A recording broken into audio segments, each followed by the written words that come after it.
Bonjour et bienvenue sur le podcast One Thing in a French Day. Aujourd'hui, vendredi 29 janvier 2021, cet épisode, le numéro 1947, s'intitule « Immeuble de Monsieur Oradour, 6 rue du Tintoret, à Asnières-sur-Seine ». J'espère que vous allez bien et que vous êtes de bonne humeur.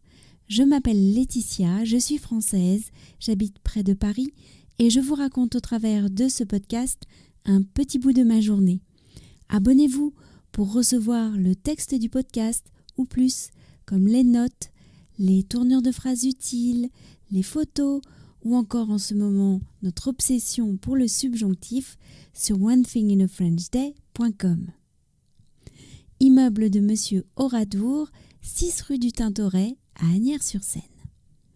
Il y a 15 jours, mon amie Anne-Laure nous avait présenté un immeuble de style Art Nouveau situé à Courbevoie, près de la gare de Bécon-les-Bruyères. À mon tour de me plier à cet exercice. Je précise que l'architecte, M. Oradour, avait lui aussi ses bureaux rue du Tintoret, au numéro 9. Allons-y. Bon, moi, je te propose d'aller voir un autre immeuble, Anne-Laure. Oui, alors où m'emmènes-tu ? Alors, je t'emmène de l'autre côté de la gare, rue du Tintoret, côté Asnières. Alors, là où se trouve la véritable gare de Bécon, en fait, le véritable bâtiment se trouve côté Asnières. Je crois que c'est toi qui m'as parlé de cet immeuble, où tu connais quelqu'un qui habite cet immeuble. Oui. Voilà. Et moi, j'avais jamais prêté attention, j'avais jamais levé les yeux, en fait. Alors, la rue du Tintoret est une rue qui est assez courte, où il y a beaucoup d'immeubles, justement, des années 30, datant d'avant la Première Guerre mondiale, avec de la brique en couleur, etc., quelques petites maisons aussi. Et puis, il y a cet immeuble, alors là, on se rapproche de la gare, donc au bout de la rue, il y a cet immeuble en pierre de taille, mais en fait qui n'a, dans le style, rien à voir avec les autres immeubles de la rue.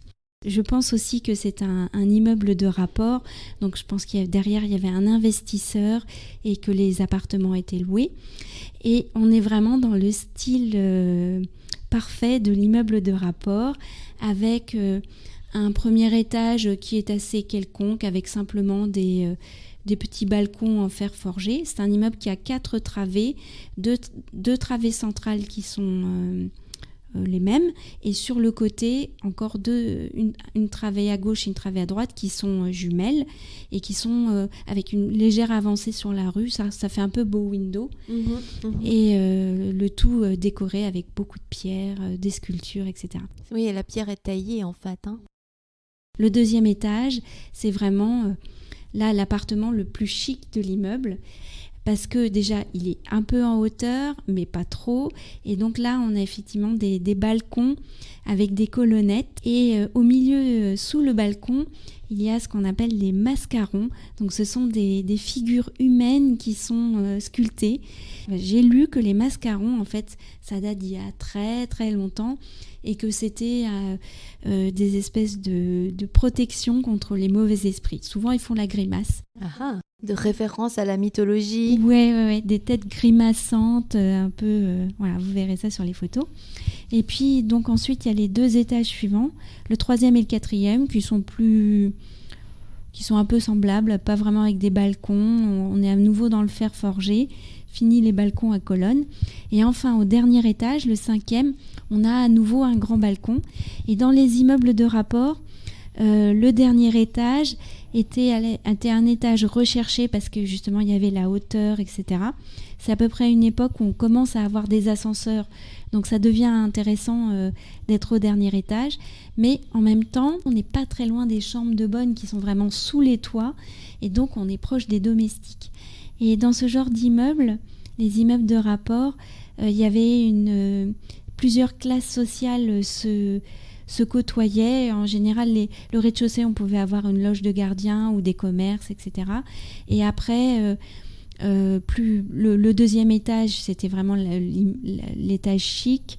Et ensuite, le 6e, il y avait comme ça une classification sociale des étages. Haute bourgeoisie, petite bourgeoisie et bonne, c'est ça ? Ouais. Et ce qui explique d'ailleurs en fait cette classification, que dans cette rue du Tintoret, il y a cet immeuble qui vraiment sort du lot parce qu'il fait vraiment immeuble bourgeois, et à côté un immeuble plus classique, beaucoup moins décoré, simplement avec de la brique. Moi je trouve que ça fait un peu 3e Empire, non, comme style, tu trouves pas ? C'est bien possible, oui. Quelque chose de pompeux en fait. Pompeux, hyper classique, voilà. Alors que c'est la même époque que l'immeuble que tu nous as présenté, ce qui montre bien qu'il y avait différents styles qui se développaient autour de la gare de Bécon, mais à la même époque. Alors, on va se retrouver bientôt parce que nous avons chacune choisi un immeuble, mais en nous baladant, on a vu aussi de très belles maisons et on a fait aussi de belles découvertes. Donc Anne-Laure a choisi une maison, j'ai choisi une maison et on vous en parlera bientôt. N'est-ce pas Anne-Laure ? Oui, Laetitia. À bientôt. À bientôt. One Thing in a French Day, c'est fini pour aujourd'hui. Vous pouvez m'envoyer un message par email à frenchday@gmail.com. Vous pouvez également passer par Facebook ou par Instagram. Je vous souhaite à tous de passer un très bon week-end et je vous dis à lundi pour un nouvel épisode du podcast. À bientôt, au revoir.